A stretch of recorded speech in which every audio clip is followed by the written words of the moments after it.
Breaking news చూస్తున్నాం. వైసీపీలో ఉన్న కాపు నేతలపై రాష్ట్ర ప్రభుత్వ విప్ ఎమ్మెల్యే బొలిశెట్టి శ్రీనివాస్ సంచలన వ్యాఖ్యలు చేశారు. కాపులకు న్యాయం చేయాలని రాష్ట్ర ప్రభుత్వాన్ని తన ద్వారా డిమాండ్ చేయడానికి వచ్చిన భారత కాపు సేన సంఘ సభ్యుల సమక్షంలో ఎమ్మెల్యే ఈ వ్యాఖ్యలు చేశారు. ప్రభుత్వాన్ని అడుగుతున్నప్పుడు ప్రభుత్వాన్ని నిందించిన వ్యక్తులను నిలదీయాల్సిన అవసరం ఉందని కాపు సంఘం నేతలను ప్రశ్నించారు. వైసీపీ నేత అంబటి రాంబాబు గతంలో కాపు నేతలను ఏ స్థాయిలో దిగజార్చి మాట్లాడాడో గుర్తుంచుకోవాలన్నారు. కాపు నాయకులందరూ తాగుబోతులు, తిరిగిపోతులు, వ్యసనపరులని అంబటి రాంబాబు హేయంగా మాట్లాడినా వైసీపీలో ఉన్న కాపు నేతలు ఏ విధంగా ఈ రోజు అతన్ని సమర్థిస్తున్నారని ప్రశ్నించారు. వంగవీటి మోహన్ రంగా లాంటి మహనీయుడితో అంబటి రాంబాబును పోల్చడం నక్కకు నాగలోకానికి ఉన్నంత తేడా అన్నారు. గత వైసీపీ పాలన 5 ఏళ్లు కాపు కులానికి జరిగిన అన్యాయాన్ని ఏ ఒక్క కాపు సంఘం గాని, కాపు నాయకులు గాని ఎవరూ ప్రశ్నించలేకపోయారన్నారు. గతంలో 5% కాపులకు రిజర్వేషన్ అని చంద్రబాబు కేంద్రానికి సిఫారసు చేస్తే అది వైసీపీ హయాంలో తొలగించారని అప్పుడు కూడా ఎవరూ మాట్లాడలేదన్నారు.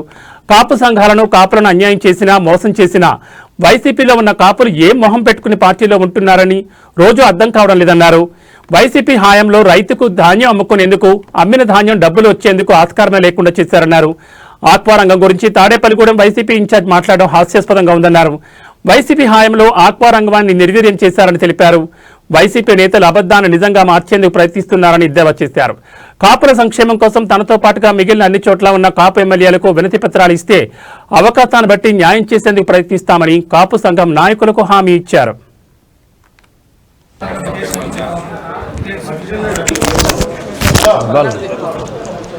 ఈరోజు భారతీయ కాపు సేన తరఫున ఆంధ్ర రాష్ట్ర ప్రభుత్వాన్ని కాపుల తరఫున డిమాండ్ చేయడానికి నా వద్దకు వచ్చేసినటువంటి కాళ్ళ వెంకటేశ్వరరావు కన్నా గారికి, ఆ మిత్ర బృందం అందరికీ, సోదరిమణులందరికీ కూడా ఉదయపూర్వ నమస్కారం.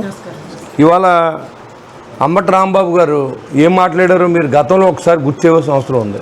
ముందు మన ప్రభుత్వాన్ని అడిగినప్పుడు ప్రభుత్వాన్ని నిందించిన వ్యక్తులు నిలదీయవలసిన అవసరం ఉంది. ఇవాళ అంబటి రాంబాబు గారు మాట్లాడిన మాటలు ఒకసారి గుర్తు తెచ్చుకోండి. కాపులు అందరూ వ్యసనపరులు, తాగుబోతులు, తిరుగుబోతులు అని విమర్శించినటువంటి పెద్ద మనిషికి ఇవాళ కొంతమంది వైసీపీలో ఉన్న కాపు నాయకులు మరి ఏ రకంగా మీరు సంబంధిస్తారని నేను అడుగుతూ ఉన్నా. గత 5 సంవత్సరాల్లో కనీసం నోరు మీద ఉన్నటువంటి కాపు సంఘాలు కానీ, కాపు నాయకులు కానీ కనీసం రిజర్వేషన్ కాదు కదా, గత ప్రభుత్వంలో చంద్రబాబు నాయుడు గారు ఇచ్చినటువంటి రిజర్వేషన్ కూడా తీసేస్తే మాట్లాడలేనటువంటి అప్పుడున్న ఎమ్మెల్యేలు కానీ మరి ఈరోజు మంచిదే, ఇది కులం కోసమో లేకపోతే ఒక వెనుకబడినటువంటి కాపులు కూడా ఎక్కువ మంది వెనుకబాటు ఉన్నారు కాబట్టి అడగడంలో తప్పులేదు. కానీ ప్రభుత్వాన్ని నిందించినప్పుడు ఖచ్చితంగా మన ప్రభుత్వాన్ని అండగా నిలబడినప్పుడు కాపుల మీద ఉన్న ముఖ్యమంత్రికి కానీ, ప్రభుత్వానికి కానీ, పవన్ కళ్యాణ్ గారికి మంచి పేరు వస్తుంది. ఏది జరిగినా పవన్ కళ్యాణ్ గారు ఆపాదించేటువంటి కాపులందరినీ బహిష్కరించాలని చెప్పి నేను మిమ్మల్ని అందరినీ కోరుతూ ఉన్నాను.